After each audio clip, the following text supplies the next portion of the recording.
All right, without further ado, here we go. Mark is having problems with his speakers. He's going to reboot his computer.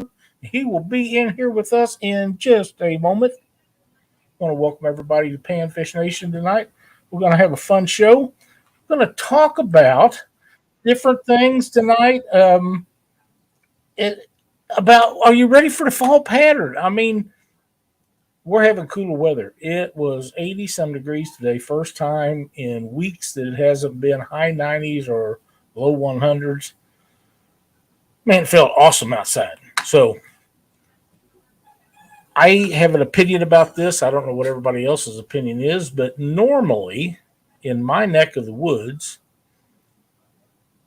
August is the hottest month of the year for us. I have a feeling that this go round it may not be. July might have been. Does that mean we're having global warming? Hell no, it don't mean we're having global warming. The Earth's been warming up since the last ice age. It has nothing to do with that. What it has to do with is things go in patterns, and that means that this year it's just a little early. Next year it may be a little late. Who knows? There's only one that knows all that, and he knows all. So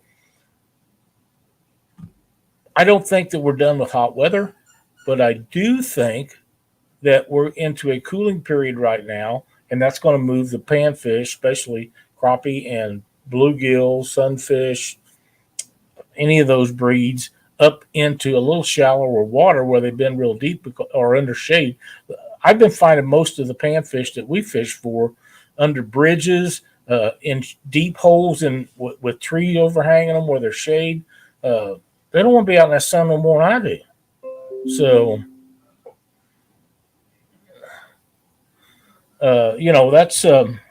that's just the way it is. But yeah, they don't want to get sunburned or be put out in that stuff no worse than the rest of us do, and that's just kind of the way it works out. So I don't think we're ready for fall patterns. Fall patterns are coming probably in September. Mid part of September, it'll start cooling off a little bit, and then we got October and everything. But this will move the fish up a little. They'll be easier to catch because if you got to look for shady spots, you're limited. And in one part of the day, they're going to be in one side of the creek, and the other part they'll be in the other side of the creek in different areas. They'll even change pools from deep spot to deep spot just so they can stay in cooler water. So we're not done with hot weather yet, though. There'll be some more of it. I mean, I know we got some predicted coming up, but thankfully no more of that 100-degree stuff.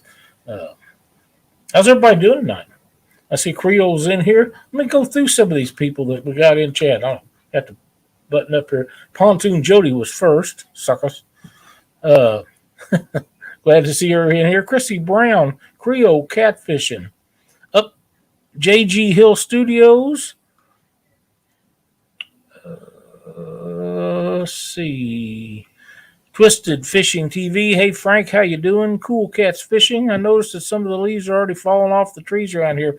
Some of that I attribute to a month and a half of no rain in my area, but now we're getting plenty of rain. We're back to mowing every 5 days. So we'll see how that works out. Creole says right now the shade under the cypress trees is the only spot that's producing fish. And I wish we had cypress trees. They're so cool and they always hold fish. Steve Mosley, welcome to chat, buddy. But yeah, I don't think we're done with any of the cool weather. I think we got plenty of it left, and there's going to be a lot more. And we do have an upcoming tournament that Steve Mosley don't have to be in. Mark does not have to be in. James Dockery does not have to be in, which he can't fish because he's sponsoring it. And Chad Fields and Freddie are both in. It's the Panfish Nation tournament, year-end tournament coming up, and you have to be in the top two to qualify. There may be some more that I forgot, but that's what I can remember right off the top of my head right quick. But James Dockery's tournament is coming up in September. I don't have the exact date, but we will be in that trying to get qualified to be in the top two. If not, then we'll be helping moderate it. There's Chad Fields has joined us. Welcome, Chad. We had some problems with Mark's audio at the start of the show, and I had Chad come in out of the basement to help me out to determine if it was me or Mark, and we determined it was Mark. And since nobody's saying anything about not being able to hear me, I'm assuming that we made the right choice, Chad. If not, we're never going to hear the end of it. I've been tying up some new jigs and flies lately, which reminds me, we have enough. Hey, there's Danny Stone Outdoors. Welcome. We have enough participation that instead of giving away jigs on the next one for our members giveaway, which you have to be a member to buy, and there's a link below in the description where you can become a member, we will be giving away a box of flies, and we're excited about that.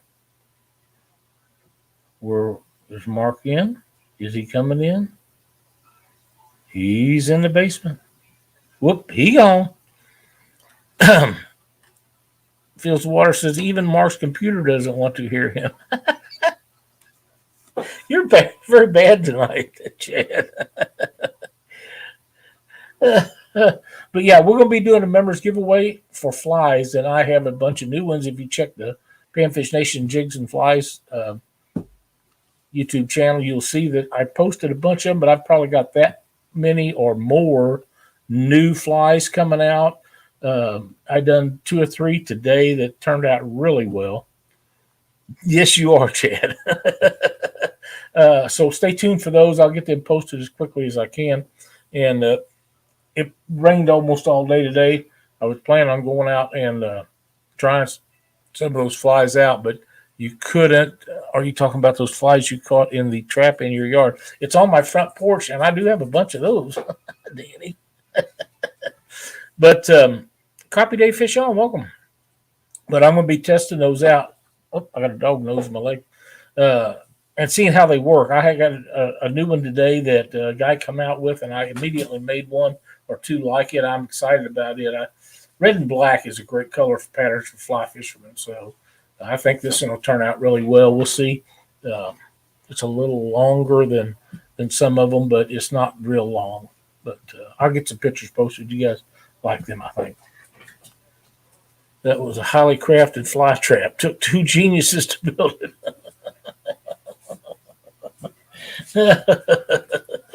Whoops. Oh, we got a new visitor. Hey, look at here. Hello, baby. My little girl.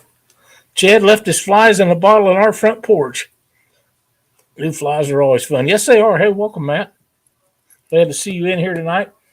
I got a bunch of new ones out. I think they're going to work out really well. Like I say, we're going to be taking them out to the place that I've been going is on the Niagara River, and it's really bad because I can catch a lot of fish out there, but you have to videotape it. You cannot go live there because there's absolutely no signal there for any of the phones that we have, so that just doesn't work. But it would be great if I could go live there because there's lots of fish there. Yeah. I got you, Creel. I got you, buddy. Chad played with my winner for a week, So she's pretty cute, ain't she? Yeah. Cindy and her are quite buddies. They really are. Oh, there's Jody has made it back in the chat. She's driving and listening, so I can't chat back. Well, that's a great idea. You don't have no wrecks or nothing. That's never good, huh? Wipe the puppy smudge off of my glasses. Hang on, folks.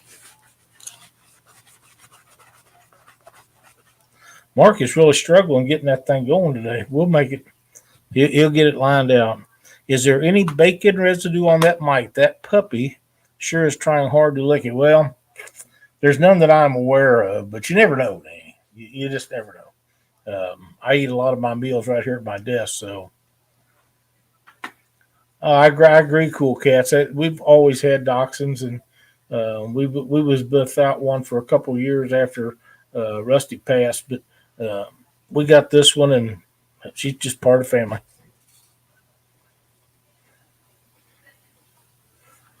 I am shocked that Mark hadn't got that figured out. He's pretty computer savvy. Look, he's trying again. Maybe we'll get him in here this time. I can hear you now. I can hear you now too. I had to restart and do all sorts of stuff and get Chrome loaded up. It was a pain in the butt. What's up, everybody? Sorry I'm late. Technical difficulties. Well, and it amazes me, Mark, that you use that computer every day and you haven't had any problems. And boom, tonight we get ready to go live also. And that happens to me every once in a while. I updated Firefox today, and I think that's what did it. So we'll see. Oh, I'll bet it was. Yeah. That could do it sometimes too. I mean, absolutely. I haven't been on here too much lately. So hello, everybody. Did you say hello to everyone? I did. Yeah. Went through all that. Creole says Laura's mom used to breed dachshunds. Definitely a soft spot for them. Oh yeah, Star jumped up on my lap while we was here, so she got her minute of glory and fame. But this is the first time in like 20 years that we haven't had a dachshund in the house. So yeah, we've always had them since Cindy and I first got married. We always have. We had one that we had to get rid of because she'd get loose. You just couldn't catch her. She would take off. She'd sky out like worse than my lab does sometimes. But yeah, she was horrible. And but the rest of them was all really good. And I think, James, I think they're great dogs, but I'm pretty partial to bulldogs. All different varieties too. So. Hey, Freddie, welcome. What's up, Frederick? My man Mark loading trailer to head to the Smoky Mountain Expos in the morning, so can't chat. Have a great trip, Freddie. Hope everything works out well for you. I hope you sell everything and you got to work twice as hard when you get back. That would be great. Yeah. We're gonna work him harder than Uncle Lou. Creole says I had to reinstall all my drivers just before our show yesterday. Yeah, and for some reason it happens right before there's something you want to do. It's just a terrible pain in the ass, but that's the way it is.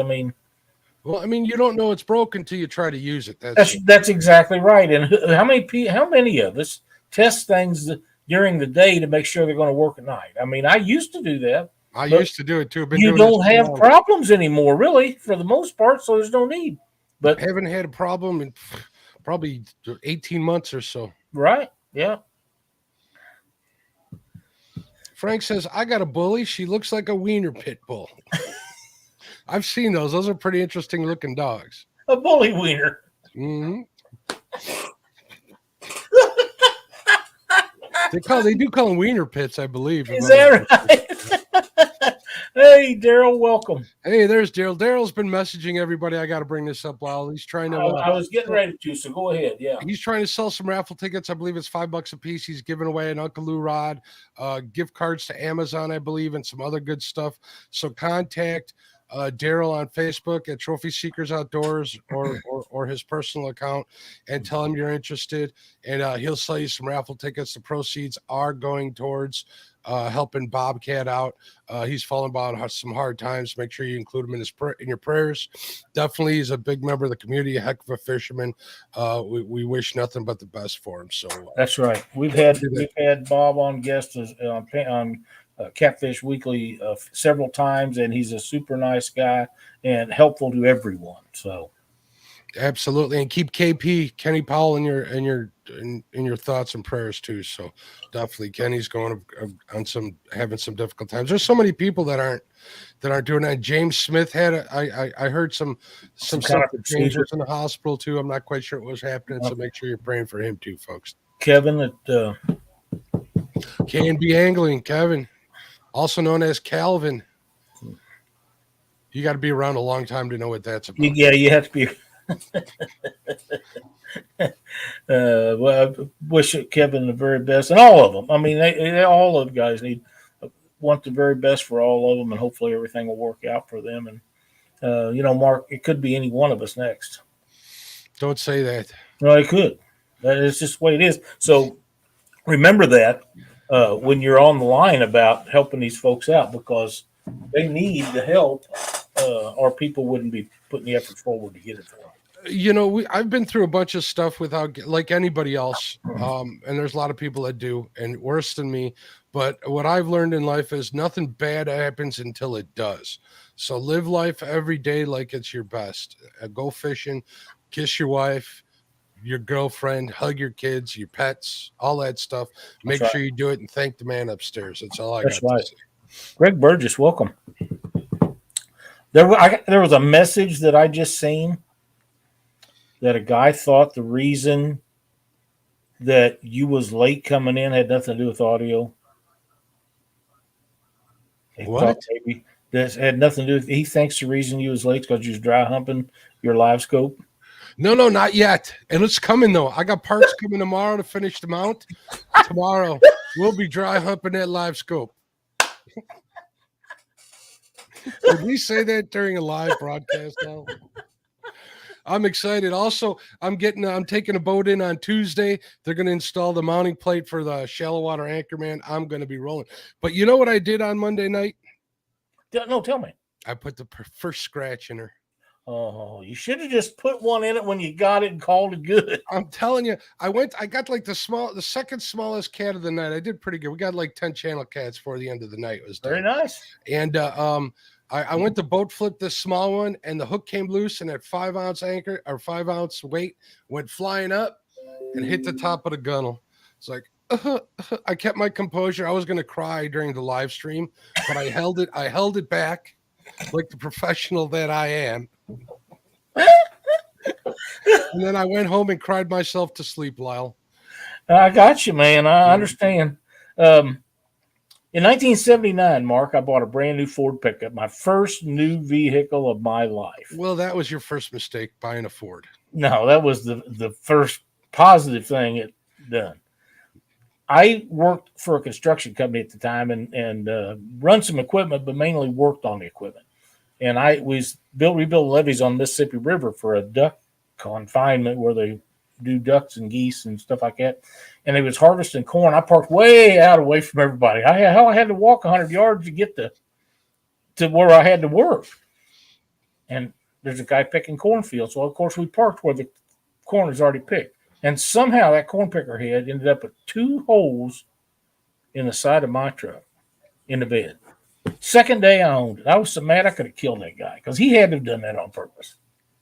I mean, there's just no other way. And I would just horse shit. But it is what it is. Creel says 79. I wasn't born yet. Well, that means Lyle has more experience than you. You got to listen to him. Plain and simple. Oh, wow.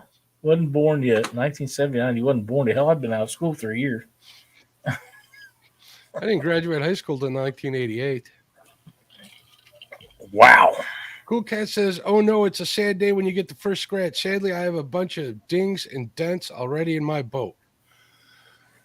One thing that I hate is door dings from parking lot car doors. That's the fastest way I know that you can upset me enough that I'll kick your door in. That'll do it. That does it for me. There's no reason for that. If you can't get out without hitting somebody's vehicle, you're too close. Period. I don't care what the lines say. Move your ass over. You just got to park in the back of the lot when that happens. Take up 2 or 3 parking spots. You could do that too, but then around here, you know what they do? Notes for that though. And people zip tie your car doors closed too, or they zip tie a shopping cart to your door if you do that kind of stuff. Seen it happen. Definitely seen it happen. Absolutely. Yeah, they don't like it. When I bought my Ram, yes, I said Ram, folks. It's the best. Now that was a mistake, right? It's black, as you know, Lyle. Our good friend was here. We were hanging out, drinking beers in the driveway, and I ain't washed it, so it was a little dusty. And this thing was a week old, and she leaned up against that bed and put all sorts of like surface scratches in it. And I was like, oh man, yeah. And black shows everything. Black, you know what? I always said my truck before that was white. I couldn't find a white one. My boat before the boat I wanted to buy was white. Searched the whole country, couldn't find a white one. So here I am with a black truck and a black boat. Thank God for that hot sauce boat wash spray, whatever it's called. That stuff works good. So. Creel says if you can't dodge it, ram it. That's right. You know what Ford stands for, don't you? First on race day. Beep over rebuilt Dodge. Danny says, I don't let dings and scratches bother me. Like I tell my wife, I bought it to use it. That's what I used to tell my brother about guns. He'd buy guns and put them in a safe or a gun cabinet and never even take them out of the box. They'd sit there for 20 or 30 years and he'd show it to a couple of people. He'd still have the plastic and the cosmoline on. I'd buy mine. The first thing I'd do is clean that baby up, take it out and shoot it. He said, "You're ruining it." That's the hell I am. I bought it to use, man. Now, you guys are just, a few years ago, I could have showed you the difference. I can't now, but there was a day. Look at this. Boys, that's how come they call me Blackhorse, because we pulled the racetrack and them guys are hanging their heads. They knew their ass was mine. Is that where you got the name for the rod company? That's exactly where I got it, because we pull in on Friday nights for testing tunes and they just squall and bawl because they couldn't touch us. Not even close. JG Hill's studio says found on road dead. So they say. Cool Cat says the same thing. When you got a street car that runs in the 8-second bracket at 168 mile an hour, you can talk that stuff. Hey, Creole, bring your Ford over. We'll hook up. He's got one. He used to have race cars. Well, I'm not talking a race. I'm talking we're going to hook up with a strap. His truck to my truck. I'll go head to head with it. I wish I still had that old International I had. I would do that with it. Looking through Chad here. So, Lyle, you going to do any fishing this weekend, bud? Hope to get out tomorrow, maybe in the morning. Like I say, it's rained here all day, but it hasn't rained enough. I got to mow the grass sometime tomorrow, maybe my daughter's yard. But I'd like to go fly fishing in the morning, and then probably that'll give a day after the rain. So that'd be Thursday, maybe Friday, get to go out to the lake and do. We haven't been catfishing in a while, so I'm about ready. Like I said, I went on Monday night. This weekend we might get out. I got to take my boat in on Tuesday morning when they open up first thing, and they'll have it for a couple days. I'm out that shallow water anchor bracket, which I got to take the motor off to do. And then we're going to hit it hard and heavy. Pretty sure we're going to get that live scope mounted up and start humping on that on the lake. I know you're excited to get that going again. I am worried though. I got one Lake Monona, which is the sister lake to Mendota, is a heck of a crappie lake. I mean, you'll get a limit. It's not one right after another, but in a good 3-4 hours, you'll get a limit of 25 up there. Oh, that's a big limit. And they're good size. They're always, 11 inches and bigger when you're up there. Neat. But my problem is I don't know if I can get my boat underneath the trestle to get to the area where they are. Is the lake normal pool, or is it low? Or I don't know. It might be a little low, but I don't think it gets that low up there. I'm not sure. We'll see. My old boat, I could get under there and have like 4 inches to spare. So mine sits pretty low. I'll have to just try it and see what happens. Worst comes to worst, I'll bring some catfish gear and I'll drag baits. Load it up. Like, yep. Absolutely. You're fishing for flies? No. Hey, Johnny. What's Not up, Johnny? fishing for flies. We're using them to catch fish. I've just done a couple of new ones here this afternoon, Mark. I know you're partial to red and black, so you're like one of them. I do. On that Lake Monona, that red and orange colors, they work best up there. It's different how different bodies of water, different things work. So it is, and a lot of people don't understand that, but even the same body of water in different areas require different type flies and jigs sometimes. If you're fishing in the sunlight, it takes different ones. On cloudy days, it takes different ones. Sometimes they work, but they don't always. A lot of times on cloudy days, you need a darker jig than you do when the sun's out bright. I always thought I was always under the impression that you want to use bright colors in muddy water and dark colors in clear water, and I've had just the opposite work after. The opposite's what works for me too. So I don't know, 6 of one, half dozen of another. So I usually have something dark and something bright tied on 2 different poles. I'll bring 2 already pre-rigged, ready to go, and I'll try it there. That's the good thing about having cheater scope is that there's actually fish there. You know what I mean? Well, and that's very true. I have a new rig that I'm going to try for panfish. I'm excited to get it to try it. I haven't used it yet, but I believe that it's a rig that I'll be able to use fly fishing and jig fishing. So we'll see.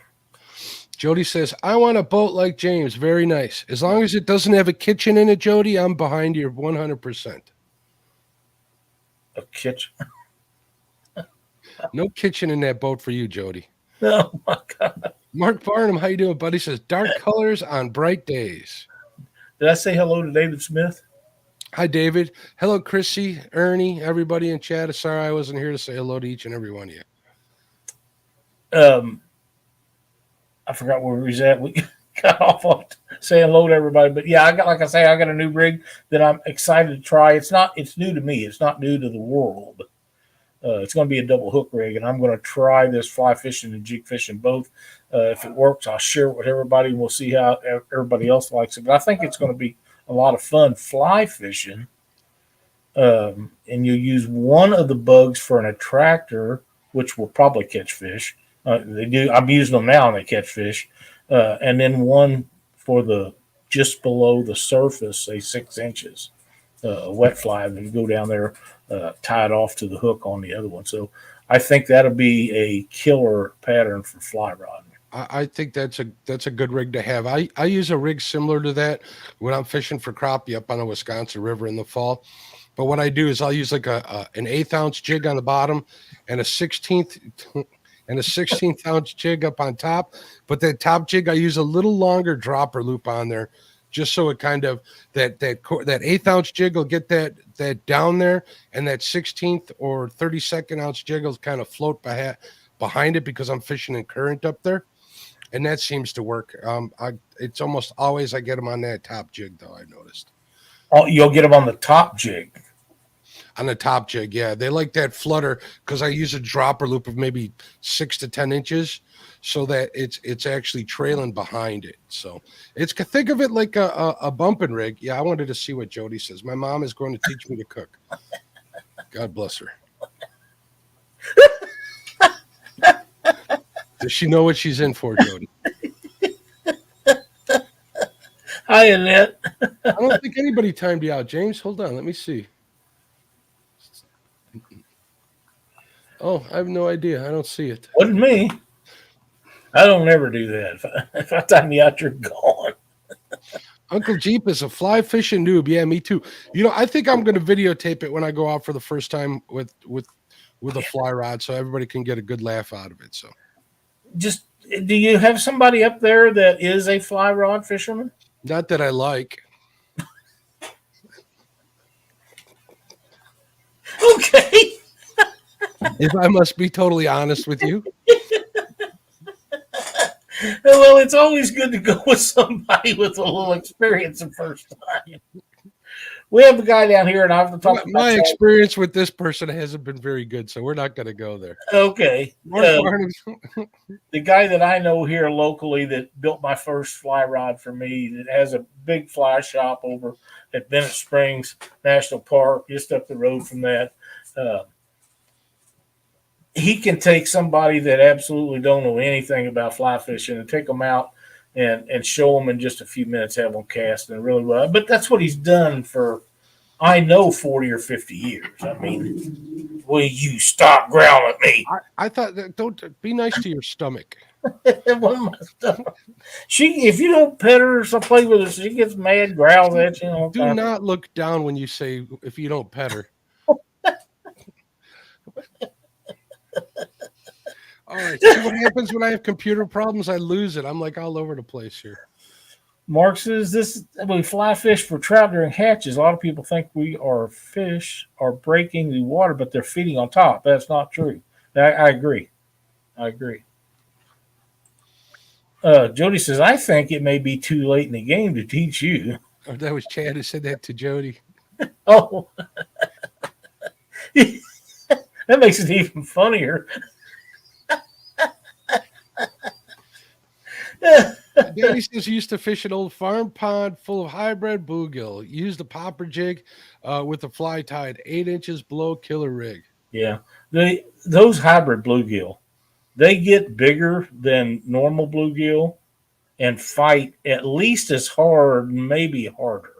And we used to have them in a pond of my cousins, and they would go down in the mud bottom, and they would try to dig down in there, and you'd have to take your rod, stretch the line real tight, and bang it on the ground, and it'd vibrate them, and they'd come out of that mud. But man, it was bad.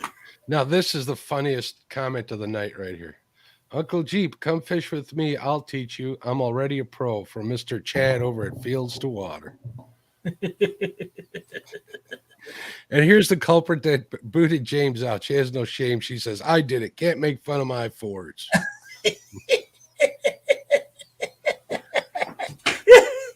That may be a first if Cindy ever booted anybody out of a show.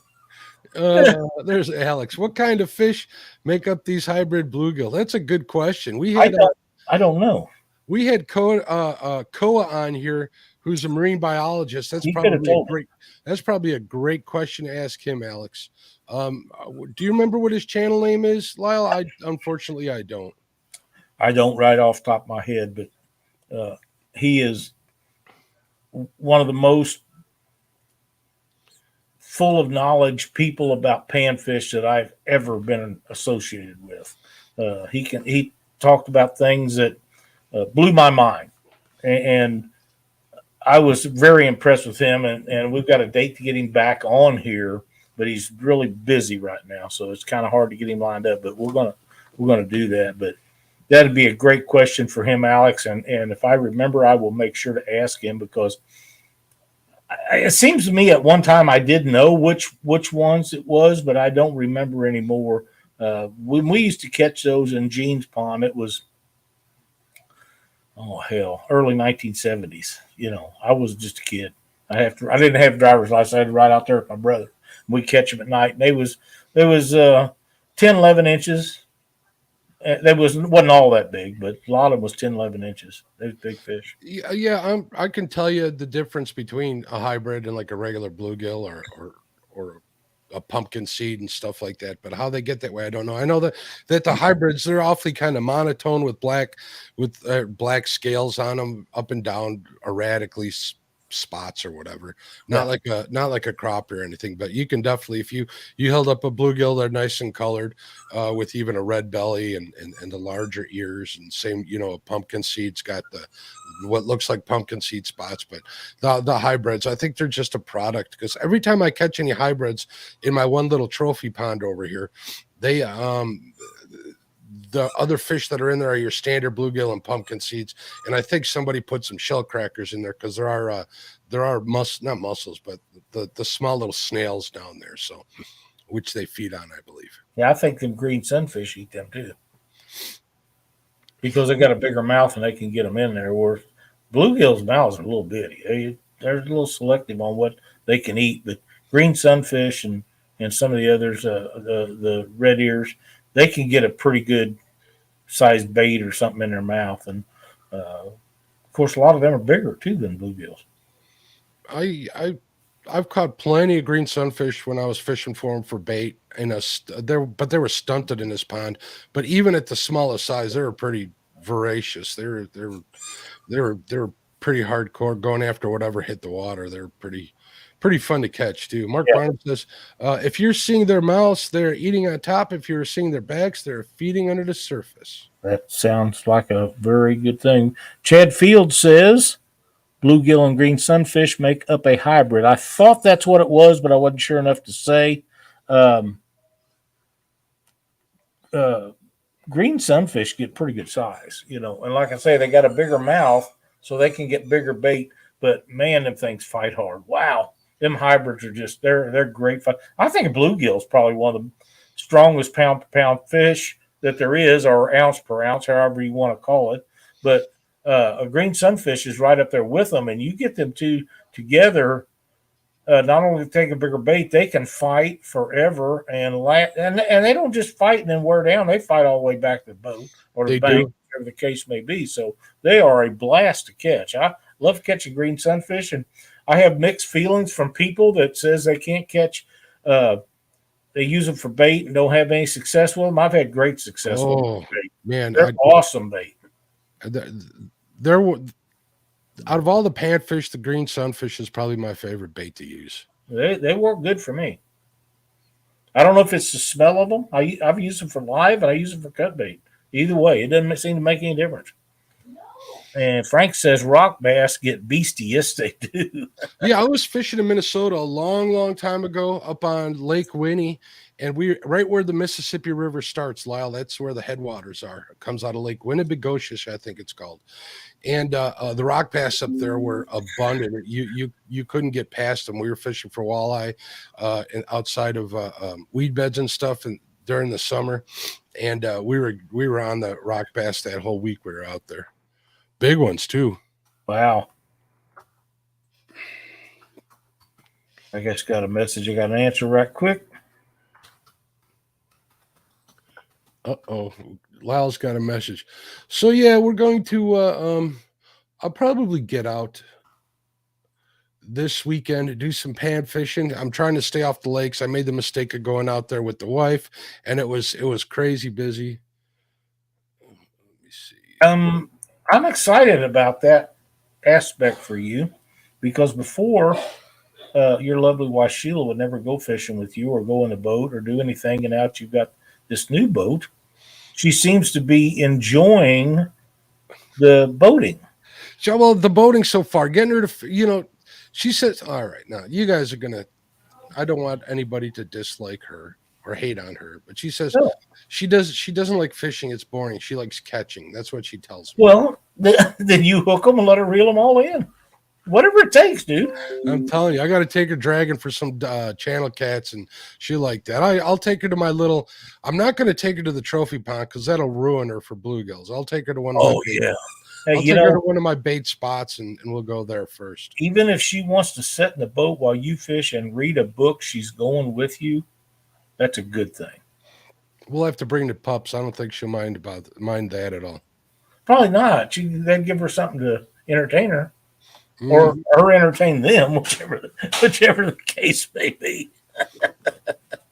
I'm looking all over the area for a different place to take her, like on the weekends, because obviously, she's in her office all week. I have the luxury of working from home, and I kind of make my own schedule, so I can fish during the week, no problem. I could, as long as I have my work scheduled up beforehand. But the weekends are just so rough up here. It's crazy. So I've been looking at other places, and either they're too far or they're too busy. You know what I mean? Stuff like that. I mean, how's Mendota on the weekend? I'm sorry?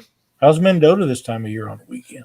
I don't know if she'd want to travel that far, Lyle. Well, you could have a weekend out, take her out to dinner a couple of times. Well, that's the thing. We like to go out. We like to go out to dinner while we're out there on the boat. So that's one of the prerequisites. We got the one place we went to when we went out a couple weeks back called No Wake Barn Grill, and I had some ahi tuna tacos. They were delicious. And what was that?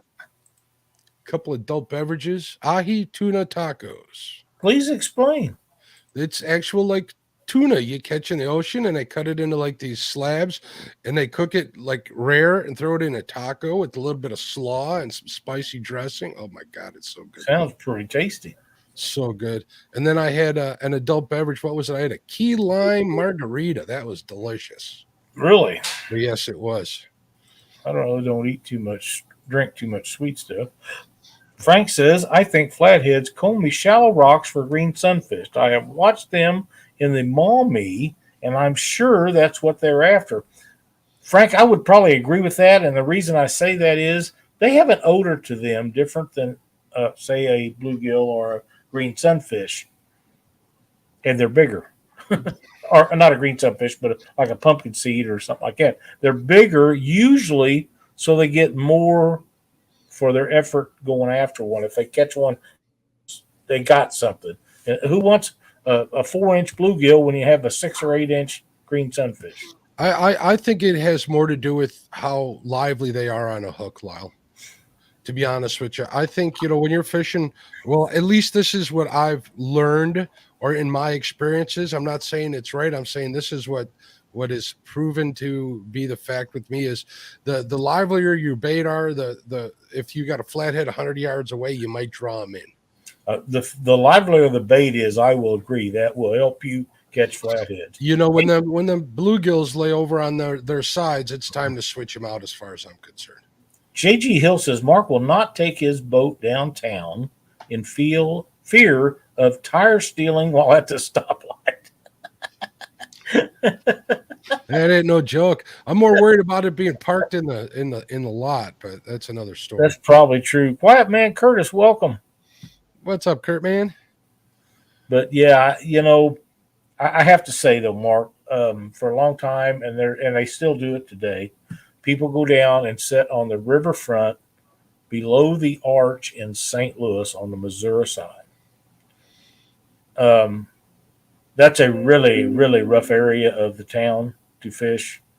And very few people have trouble with people bothering their boats or their trailers and stuff like that, their vehicles, for whatever reason. It does happen occasionally, but it's rare. And if you put everything up where people can't look in and say, hey, there's something I got to have, chances are they're not going to bother you. I know guys that go down there and fish all night, leave their truck sitting there in their trailer and never have an issue. Ryan Casey and a lot of them guys launch out of there and fish out of there daily with little to no problem. So I don't know if it's because they're fishermen. They figure that all of us done spent all our money on fishing equipment. We don't have anything they want, or whether it's just a respect thing. I don't know why. I don't care why, as long as it keeps happening like that. Because there's always going to be an element of that. Yeah, I know David Martin. Remember, he was always having all sorts of trouble at launches. Yeah. And then I know a lot of guys. I was talking to Brandon about the vultures and how they pick apart the rubber on your truck. That blew my mind about a vulture actually destroying your rig and ripping your windshield wipers off your truck, stuff like that. They're just nasty animals, but yet they're federally and protected. Go figure. Kind of like gar. Look at that right there. JG says, why the heck do these vultures eat the rubber off of trucks while at the boat ramp in the parking lot? That's a great question. Wish we had a great answer for you. Who knows? Yep. I don't understand it, but it is what it is. And they're not the only bird animal that will bother stuff at boat ramps. Raccoons are horrible about if you leave anything out, they'll get it. Even if it's in a cooler, they'll figure out how to open the damn thing up and get in there. And other birds will do stuff too. Hey, Richard, what's going on? He's a channel member. Thanks for your support. He said, just watch Ryan Casey bumping with Steve Douglas earlier in front of the arch. Caught some good ones. That's one of the great places to fish down there in St. Louis. You can launch right there on the cobblestone, and you can bump right down through there. You can go up above there. There's several places where they load stuff, and some barges been sitting there for a long time, and you can go in there and catch fish underneath them barges, or you can go down below there. There's a big granary down there. They call it the nursery. They say all you catch is small fish, teens and 20s in there. We've had 30 and 40 fish days down there and caught 50 and 60-pound fish, so they're not all tiny. But all catfish will eat grain. And if they don't, the little fish that eat the grain, they'll eat them. They don't care. They just I'm curious. That brings up the question, at least for me, about will you ever catch any flathead there? Yes. You do? Okay. Just wondering. Now, for the flatheads, my favorite spot, whenever I was fishing downtown every once in a while or quite a bit, I would look for the barges that have been sitting for a long time or had issues where they couldn't get them in or out. That's where the flatheads is underneath them. Laid up under there. I've seen guys fishing. There's also trees and everything else up underneath there. So, yeah, they work good for me. Hey, thanks, Uncle Jeep. Uncle Jeep is reminding everybody. He says, hey, people, please go smash the thumbs up button and show your support. Yeah, we appreciate that. We while we're talking about that, Mark, we're going to do a giveaway for flies. We've had enough people interested in that I'll tie up a box of hand flies, and we'll give them away but you have to be a member to be involved with that. Now When did you want to do that? we'll probably give it away. Let's see, what is this? How about the end of this month? The last Wednesday of this month. That sounds good out because I was just panicked and I just started setting up the wheel, but I got some time now, I guess. Yeah, we're not going to do it tonight. Not going to do it tonight. That way we can get, if people want to join to be able to get in that, they can. And you can give us a thumbs up. If you haven't subscribed, please do. We try to have guests on. We try to have good content for you. And if you have anything that you want us to go over, we'll be happy to do that. But if not, we'll just go with something every week, won't we, Mark? Absolutely. But yeah, Frank, there ain't nothing wrong with 20 pounders. Oh no, but they call it the nursery because you go down there and you catch 50 of them a day when they're on, and it helps if they're loading grain. But that one spot, there's several of them down there, but the one in particular, they pretty much load or unload grain there every day. So you can always go in there and get it. And them guys that live down there are probably cussing me right now for telling you about it. And I don't go down there much anymore, so I don't really care. I don't know. Every video I see down there on YouTube, they're fishing that exact same spot, to be honest with you. So that's why they call it the nursery. And you rarely catch anything under 10 pounds down there. But I have caught stuff smaller than that. But well, I know I went with another guy one time. We was down there fishing that, and this guy wanted to take home some fish to eat. And I got another message made me laugh. We told him you can't take anything home if it's over 10 pounds. Okay, no problem. Well, it got to be about 3 o'clock in the afternoon. He's already caught 2 50s and nothing under 10 pounds. And I told him, I said, maybe we ought to go somewhere else to finish out the day. And he said, no. He said, if I don't get anything to take home, it'll be okay. But, I mean, we caught a ton of fish that day. And we ended up catching a couple of little ones that he ended up taking home. I think they was 11 pounds, 12, something like that. They was over what we wanted. But, he was so tired at the end of the day. Tony and I was catching the fish, and he was sitting there watching us reel them in. He couldn't go no more. He just was wore out. But it was a really, really fun day. And, you don't have like that down there or anywhere else like that every day. But when you have them, it makes you appreciate those days. And it doesn't matter if it's catfish or days that you guys had in them tournaments catching them bluegills. My God, them was great catching days. All the qualifiers for the year in tournament.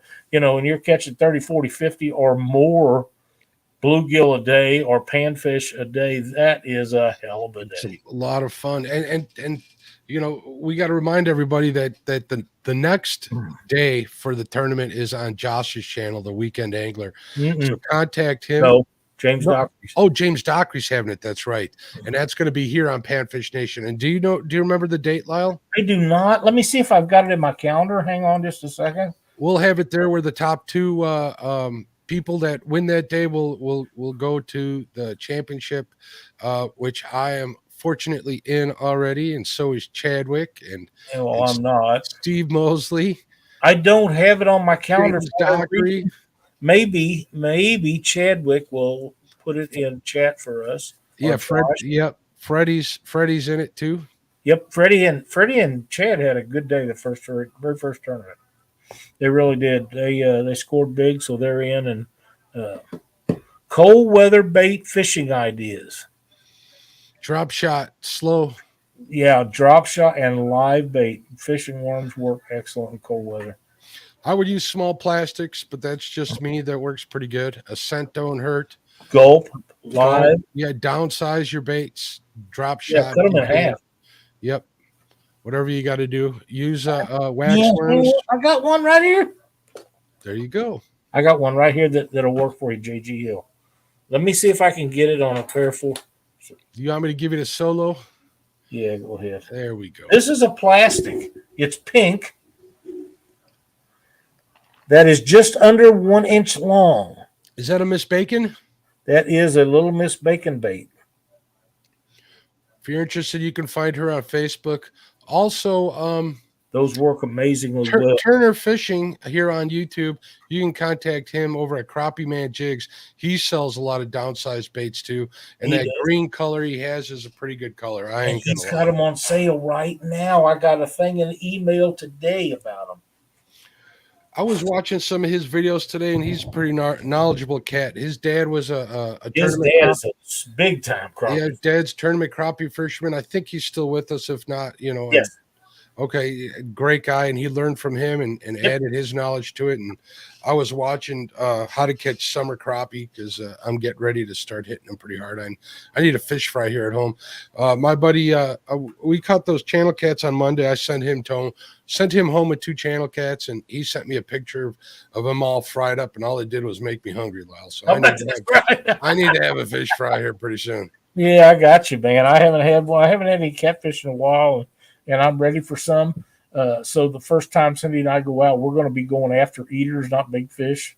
And to tell you the truth, there may be a lot more of that going on because the price of Joe Biden's groceries has just about got me It whooped. has. I remember asking you on Monday on Catfish Weekly what you thought caused those high gas prices, and you answered very good. Yeah. I like your answer. We're not going to get into it. I'm reeling you in here. You're real. My diesel went up 25 cents a gallon overnight. I was like, you got to be kidding Yeah, me. that's special, isn't it? Oh, it That sure is is. special. Mark Barnum's got a Go ahead. Mark Barnum has a great idea. He says use ice jigs with small plastics. That's right. That's right. Also, ice jigs work good when you're fishing below a float, right? They work great in the cold weather, but they fall a little fast if you're using them for drop shot because you're going to have a little looper knot if you're going to do that just because they got a head on them, a little bit of weight on them. They're going to drop a little fast. You want a slow drop rate in the cold weather, and the best way to do that, or keep the bait right in front of them, which a drop shot definitely does. So. I have regular drop shot weights. They're cylindrical, and I have some in 3/16. And if they're dropping too fast, I will cut those in half. That'll work. And then you can send me that lead for my melting pot. No, I put it in my pot. Yeah, Mark just confirmed what I was thinking when he said that. He says, put that ice jig under a slip bobber. Exactly right. That's right. Yeah, absolutely. I really think that little whatever it was that I just showed you from Little Mistaken Bits under a drop shot rig. Here it is. I think that will work great under a bobber too. Yep. I'm not sure it wouldn't work on a fly rod. I bet you it would. Does it float? Does that plastic float or sink? Don't know. Sinks with the flow. Don't know, but I would guess it probably would. Even if it didn't, if it's just underneath the surface, 6, 8, 10 inches, that'd be just great for me. Because them fish, as long as you're above the fish, those fish really would rather go up after that bait. They don't like going down. They will go down to get one, but if it's above them, you have a better chance of catching them.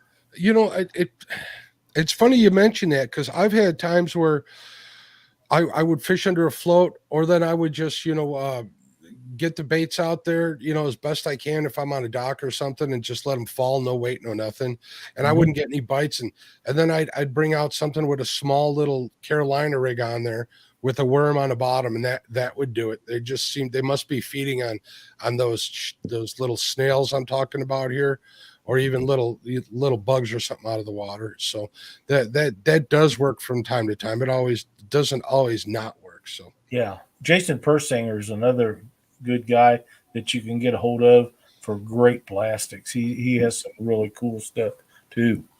Mark Barnum says micro shot and roll cast that on the fly rod, Lyle, and that's exactly what I have in mind. Get it out there and then let it float down through there and roll cast it back up, let it float again. And I'm thinking that'll work really good. I have a perfect hook for them. It's a number 10 nymph hook. I think will work really good. You can run it down the entire body, put it right at the bottom of that thing, and then when you grab it, if they're short striking it, you should still catch them. At least that's my theory. We'll see how it works one of these days. I'm excited about trying them. I've got those in several colors. So, but yeah, Leslie sent me a bunch of those to try. And I have, man, when it's 100 degrees, baby, this old man ain't going out there at 100 degrees. I just can't do it. It's just too hot. And Well, it's barely crossed 80 degrees here all week, bud. oh, it's 75 here right now, and Yeah, here today too. it was just in the 80s, and this is the nicest day we've had in 2 months. It really was. But it rained all day, you know. You know, we were out on Monday, like I said, fishing, and my first mistake was going out when the water temps dropped 8 degrees. I think it did. That hurts. Yeah, that shuts the flathead bite down. But the channel cats were participating in the fun, so that was pretty good. Yeah, absolutely. Well, you know what? Your buddy got to take home a couple of fish to eat. I took a couple home for Mama too, for my mom. So very good. What did she think of them? She was happy to get them. My dad came and picked them up today. Very good. And I hope that your parents are doing well. They are. Good. But yeah, right now is a great time to keep undersized fish. And I call them undersized because we have restrictions on fish. The smaller fish, they're the better eating fish anyhow. With any kind of animal, whether it be cows or whatever the hell it is, the younger ones are more tender, they're more tasty, they're better eaten, and fish are no different. So keep them small ones. I know there's places that have limits on size where they have to be 15 and over. Some of them are even different than that, and that's fine. Make sure that you get the legal limit or size limit of what it is, and keep you a bunch of small, good eating fish. You'll be happy you did. But the bigger ones, unless they're hook deep or they're bleeding really bad, let them go on and pass the machines on it. Man, if you ever butchered a big fish, you'll understand the job that it is. It's like slaughtering a hog. It's hard to do. The little ones are much easier to do, and they're better eaten. And in Missouri, they've increased the limit on small fish so you can keep twice as many of them. That's why these guys on the Great Lakes, when they get into them king salmons, which are pretty big to start with, they'll bleed them out. Not only does it taste better, it's less of a mess when you clean it up. Hey, Mark, when you get that picture taken, send it to me. I'd sure like to see it. Like I say, on the Panfish Nation Flies and Jigs, I will be posting some pictures of some more. I posted a bunch of pictures the other night of some new stuff, and I got a bunch more to do. I haven't downloaded them off my SD card yet, so be looking for that. I'll put them here on Panfish Nation also, but I've got a couple of new ones that look really well. I think they'll do good. I saw those latest pictures you put up, and they looked really good, Lyle. I really enjoy trying to design new stuff, and every once in a while I'll come up with something that's really close to what somebody else already did that I didn't know until after I've done it. But, you know, great minds think alike. What can I say? I guess so. I just go online and try to find something that looks good, and I'll try to copy it. But I'm still that's okay. That's okay too. I just want here's my thought, Mark, and some of these folks that are in chat will agree or some will disagree. But I want my flies to be really buggy, and by that I mean leggy looking stuff all over them. I want them to be just out of sorts. They don't even have to look like an insect. Look insecty is how I put it. But I want them to look like something that a fish is going to eat. And the squirrelier they look, seems to me, the better they have. And don't make them too big. It's not that they won't take big baits, but it's easier for them to take small ones. I still want to catch a bluegill on a crankbait. That's one of my goals. I haven't really tried it for a while, but that's something I want to try. You mean one of these? Yeah, one of them little guys. They'll go after them. You just got to use them. You know what I caught on this? Bass. Well, yeah. And I wasn't trying to catch bass, but I caught bass on. I finally took it off. But yeah, it's fun. And Frank says, agreed. Bleeding fish is better, and fish caught in water below 50 degrees seem to be better as well. Yep. It's what they say. And Richard over at Fish and Freedom says he kept a bunch of little channels over the last month, cooking them up Sunday for the family. I'm sure they'll love it. Oh, yeah, they'll be really good. And as far as bleeding fish, I've done that. I really can't tell a lot of difference between fish that's been bled out and fish that haven't. Maybe there is a difference, but I haven't been able to tell it yet. And maybe it's because most of the fish that we keep are in cooler water. I don't know, because I know that makes a difference. Cooler water versus hot water. Warm water. You know, if you got a real white, flaky fish or meat on the fish you're catching, and you bleed them out, you'll notice a difference. Catfish, especially, if you bleed them out before you take them home or before you throw them on ice, you're going to notice the meat's a little lighter. But that being said, if you rinse the fillets for a while, like I do, in like a glass or a plastic bowl, don't use metal, folks. For some reason, it kind of tastes a little funny to me. Changes the taste. It does. It changes the taste. They run them under just rinse them out until you get clear water, and then run them underwater for a little while, and that meat will go from, you know, a little darker color to almost paper white. The yellow in that's fat, that's water soluble, and obviously blood is water soluble, so you'll be able to rinse that out. You just need convection in the water, and you'll be surprised how different it tastes. So I'll tell you something else that seems to work for me is soak them overnight in salt water. Seems to drag out the blood in them if there's any in there. I do that on most of mine, and if not overnight, usually 4 hours will do it, but overnight it just seems to work for me. yeah. Another thing is when you're cleaning them fish, if there's any red meat in there, just take your fillet knife and fillet it off. Just get rid of it. If you don't like fishy taste, the strong fishy taste comes from the red meat. If you get rid of it, your fish won't be fishy tasting as much. If they don't taste like fish, what's the point? I mean, true. Come on. But if you have a strong fishy taste to your fish, it's because you didn't get the red meat out of it. Take that out. They'll be a lot milder, and you probably will like them a lot better. And when you're filleting catfish, I always leave like 1/8 of an inch on the actual skin when I fillet the skin off, and that seems to make a difference too. That blood is real close to the skin on the outside of the fillet. Here's something that I heard of that I want to try. I want to try soaking the fillets in some pickle juice, Lyle, before I cook them next time. Pickle juice. I hear that's pretty good. I've not heard that, but hey, let me know, because if it works, I'll try it. Frank says he's eating them bad boys within 30 minutes of cleaning them. He ain't messing around. I don't think they make him home. He's cooking them on his tailgate. That's what sounds like it. I'm not sure about the pickle juice. I've never heard of that, but if that works for you, let me know, because I'm interested in trying about anything. And I'll tell you something I'm looking for, folks, for all you people that's still in chat with us tonight. If you haven't hit that thumbs up, please do so. I'm looking for homemade recipes for fish breading. Homemade, not stuff that you can buy. But yeah, if anybody has some, and if it's got a little snap to it, I'm okay with that. Spicy stuff, I like that. But I'm looking for some homemade ones to try out for Cindy and I. And if you have any recipes like that, please send them to me. And if you don't want them made public, just say so. I'll be glad not to do that. And if you don't care, then, you know, if they're really good, I like them, we might share them with them, and I'll let everybody know where I got them. So I have a recipe that you've eaten, that I've eaten, that Chad's eaten, and I've been threatened with death if I share it out. So you got Betty Jean's recipe. I don't know what you're talking about. I got to get a hold of that girl. She was in Missouri today, by the way. Yeah, for the last couple of days she was. Yeah, bless her heart. She had messaged me about coming over here.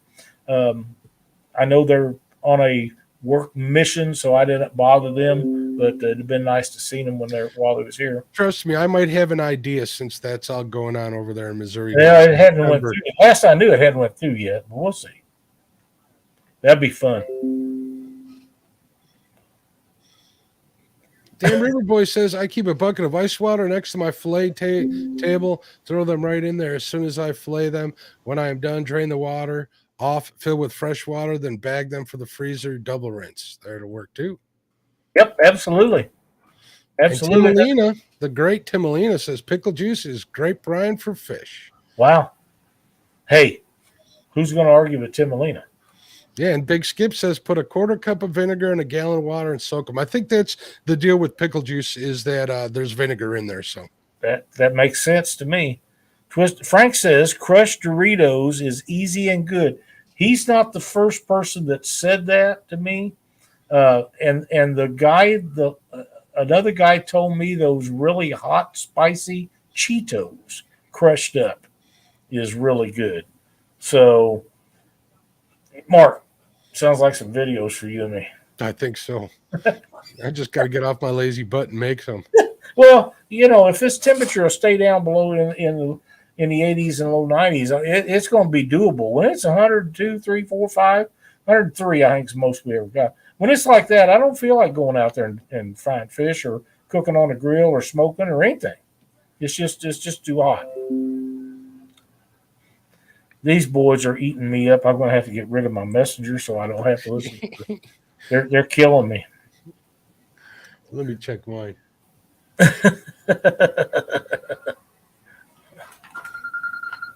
Now they're calling you.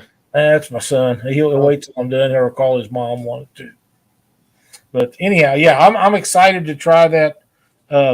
Cindy, call Marky. I'm excited. Yeah, I'm excited to try that crushed hot Cheetos. I like the hot and spicy Cheetos. I really have just about swore off of them because of the cost of them right now with Joe Biden economy is they're so high. I don't want to spend my money for them and make somebody wealthy. But I really do like them. So I can only imagine how good them are on fish because I like fish. I'll make you a deal. You let me know how that turns out, and I'll let you know how the pickle juice turns out. Well, it sounds like a deal. We'll just have to make that happen. Ryan with setting hooks and crossing eyes is in here. Good to see you, buddy. What's going on, Ryan? Did we say hi to Bugman? I know we did the big skip. River Dam boys. Bugman says, yes, ice water. I will put them on ice water at the ramp on the way to the cleaning station. It makes the meat firmer to cut. I know a lot of guys that will fill up a cooler full of ice and put bluegill, crappie, even catfish on ice and leave them overnight and dress them the next day because it firms up the meat and makes the skin easier to fillet off the skin. I don't do that, but I know a lot of guys that do. And as long as they're cool, everything should be fine. Yeah, I got in the habit of putting my crappie on ice for overnight, and then they're good to go the next day. As long as you lay them in there pretty flat, that'll make your life a lot easier, or else you're up there bending slippery fish trying to get them flat on the cutting board. Richard says, "Law, have you tried soaking fish in Frank's before cooking? Really good? No, but that sounds awesome. It is pretty good. And you know what? When you cook them up, that Frank's the heat kind of goes away, to be honest with you. But I bet that's another thing that's got vinegar in there. So vinegar definitely gets, it does something to the fish, firms it up for the most part. I love Frank's hot sauce. I do. It's really good. Mine come home in live wells. Yeah, if you're close enough to do that, that's awesome. About realistically for me, Mark, I'm about an hour, 45 minutes to an hour from the closest boat ramp to me that I want to fish. There's some others that are closer, but the ones I want to fish are 45 minutes to an hour for me. So I'm probably going to put mine on ice to bring them home. I probably am. And when I get home, I get my cleaning station out and stretch the water hose out and go at it. And then I'm done shortly thereafter. That's the idea.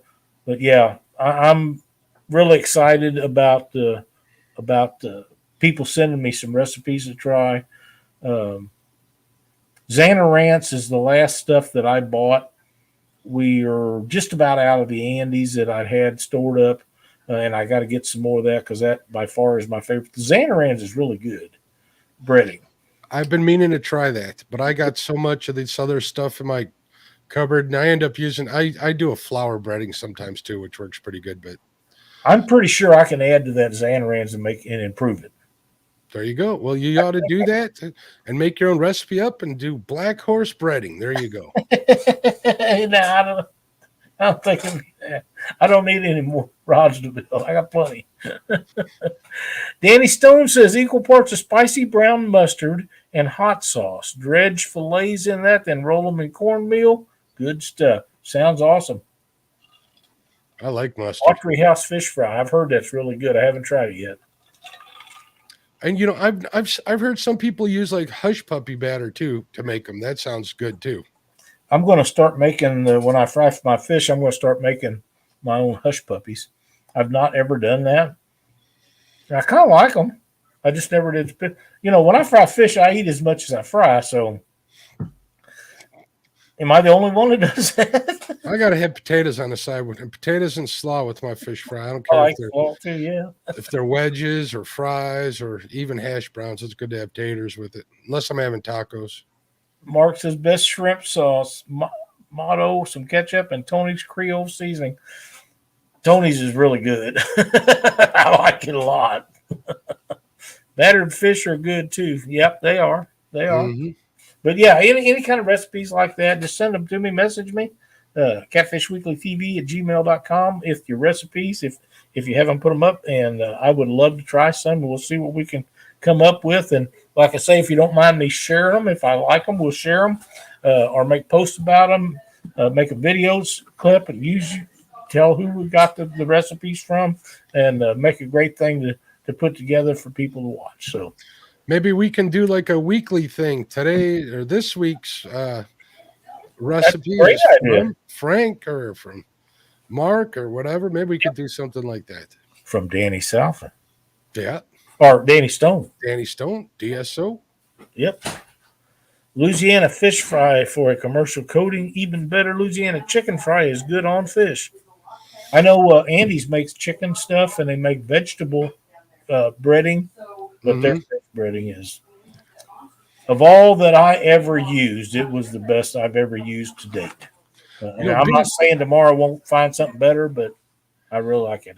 Being where I live up here at the start of the North Woods, I guess you would call it, shore lunch is really popular up this way. That's a pretty good one too. Yeah. Pretty happy with it. Yeah, I really I think that would, if I was a guide and we was catching eating size, God damn it, barking dog. If I was the guide and we was catching eating size fish, that would be part of the trip. Yep. We would stop, unless it was raining or something ignorant, we'd pull over and we'd fix us a meal with some of them eating size fish and we'd have a good time. That brings back a lot of good memories, Lyle. From when I was a kid. Mark, I got one more story. I know we're running over. That's all right. I got nowhere to be. I had a guy that I went to school with contact me. His name's Barry Jenkins. Barry and I went to school together. He's about 2 or 3 years older than me. I don't remember exactly. He's like a professional weightlifter. He's older than me, but he still lifts. My God, you can't imagine the kind of weights this guy lifts at near 70 years old. And he contacted me the other day, and we talked on the phone. I haven't talked to him in years and years and years. We're friends on Facebook. And he was talking about when we was kids going fishing. I remember the first time that Barry and I fished together, he took me and we walked down to the local reservoir where our water supply comes from Bowling Green. And the first cast, he caught a fish, and I was blown away with the fact that he caught a fish first cast. And he had a thing he cast out there to see what the water temperature was, and it was when it got at a certain temperature, he had it set, and it would stop at that, and then it'd come back. You reel in, tell him how deep the water is, and that's the depth of the plug that he was trying to catch bass on, was whatever that water temperature was. And I don't remember now. That was a long time ago. But Barry was a hell of a fisherman. We grew up. He played basketball. He played sports. He was just all-around athlete. And I lost track of him for a long time. And while Chad and Dee was here, he called me, and I missed his call, and I called him back. He lives down in Texas, and I got to get the guy on a boat. I don't think he's fished in probably 30 or 40 years now. Oh, that's too bad. And one of the most knowledgeable fishermen as a young guy that I ever met. And we had a great conversation on the phone. I'll call him one of these days again just to shoot the bull with him. But yeah, that was very enjoyable for me. You know, you have guys that you respect highly when you're a kid and you look up to, and he was a few years older than me, and he was one of those guys, you know. And before either one of us old enough to drive, like I say, if he was going fishing, hey, you want to walk down to the reservoir with me, or you want to go to this pond with me, or you don't ever forget those guys, and I never have. So that's a story for people to put back in their memory banks. Knock it off. I got my dogs barking. Is he related to Roscoe Jenkins? I don't think so. He has a brother, and I'm trying to. Trey is his brother's name, I believe. But Bear's a big guy. He really is a big guy. Like I say, look him up on Facebook. He lives in Texas, and see him, the weights that this guy lifts at his age is amazing. It really is. He's like a competitive weightlifter. So, and at that age, good for him. He'll probably live a good long time. I hope so. I hope so.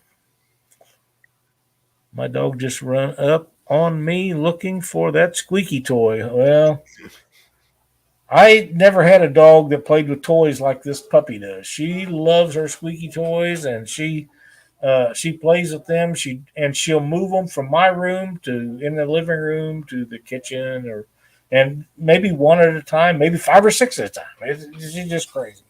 She is just a dingy bitch. That's all. Yeah, my dogs like them Nylabones. They're crazy over them. But Sheila bought him one that looks like a fish skeleton, Lyle. That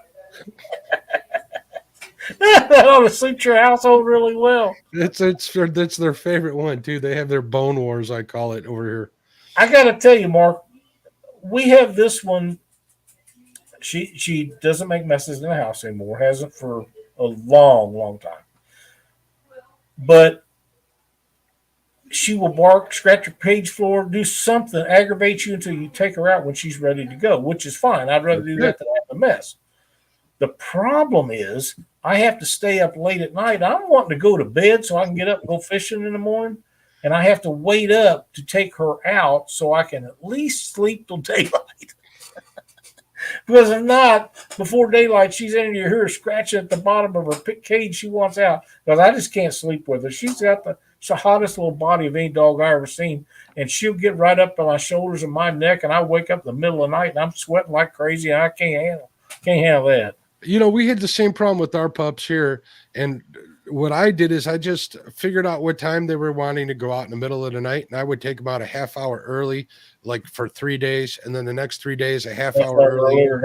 And I did that, and it worked out well. Now they'll sleep through the night, and it's not a problem. So what happens to me is I take her out like that, and she won't do anything. I'll be out there for an hour, which comes back to her time she originally wanted to go to begin with. Then she'll do her business, and then we come in, I still got to get up in the morning. Oh, no. It's just not working. But, we'll figure it out.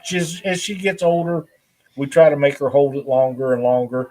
Not a whole lot, because I don't want the messes to start again. But she's just a great comfort to Cindy. She sits in there, and they sleep together. Carry on. She gripes at her, and the dog barks at her, so it works out really well. She's got a life jacket for her with a shark fin coming up out of the back of it. When we get to take her to the lake, we're going to get some pictures of that. Looks like we're not alone. Bugman says his wakes up at 5 or 5:30, ready to go. Sounds about right. I'm excited about getting out and fishing, Mark. I know you got some fishing trips coming up, so maybe we get some decent weather and get out there, because I don't see any more 100-degree weather in sight. I hope that's the case. It's still August, Lyle. Don't. Oh, I know, but surely a high percentage of it's gone. Yeah. I mean, Mark, it's the 9th already. Summer's almost quarter of the way through the month. So yes, we are, Lyle. I was thinking about that the other day. The older I get, the faster the time flies. Well, traditionally, August is our hottest month of the year. I'm hoping that's not the case this time. I'm hoping July was. We'll see how that works out. But regardless, if we keep having these 60s and low 70-degree mornings, we can go out till 10, 11, 12 o'clock in the morning and come in.